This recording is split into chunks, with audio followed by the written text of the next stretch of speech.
Thank you, Mr. Speaker, and thank you, Minister, for attempting to clarify what your planned reforms to PDD funding will mean. Unfortunately, I don't believe this statement provided any clarity at all, and it's an unfortunate reality that the Minister felt that he needed to deliver this ministerial statement at all.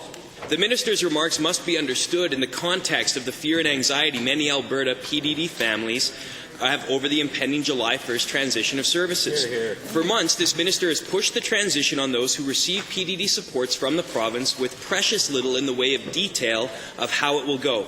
Understandably, Mr. Speaker, this is causing tremendous worry for families of vulnerable individuals who have come to rely on these supports. In many cases, these supports are what allow them to thrive. I can't tell you how many Albertans I've talked to who are terrified of what this government's ill-defined transition plan will mean for their loved ones, or how many frontline employees would gladly forego their so-called wage increases to ensure those they care for daily do not have their supports cut.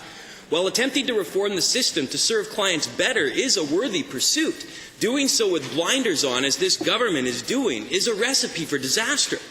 Mr. Speaker, this minister talks about the ongoing assessments based on the supports intensity scale, an interview based on hypothetical scenarios, and how those outcomes will determine what supports an individual receives. But to illustrate just how badly this transition has been handled, PDD families were promised the exact opposite. They were told the SIS assessments would not determine funding for supports. They were ensured the SIS was simply a pilot project. My own parents, who helped care for my sister who receives PDD support, were told exactly that.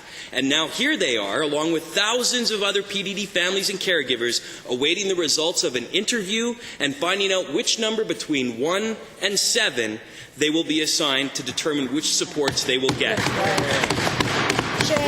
Minister, you are reducing people's lives to a number between 1 and 7, and for some unexplainable reason, you don't see a problem with that. Mr. Speaker, this PDD transition is simply following in the footsteps of so many PC policy failures. It has been under-consulted, poorly communicated, and rushed ahead despite warnings and red flags from everyone impacted. This government, it is government knows best at its worst, Mr. Speaker, and this time it's hitting our most vulnerable. I, along with many Albertans, was hoping to hear something more substantial from the minister today.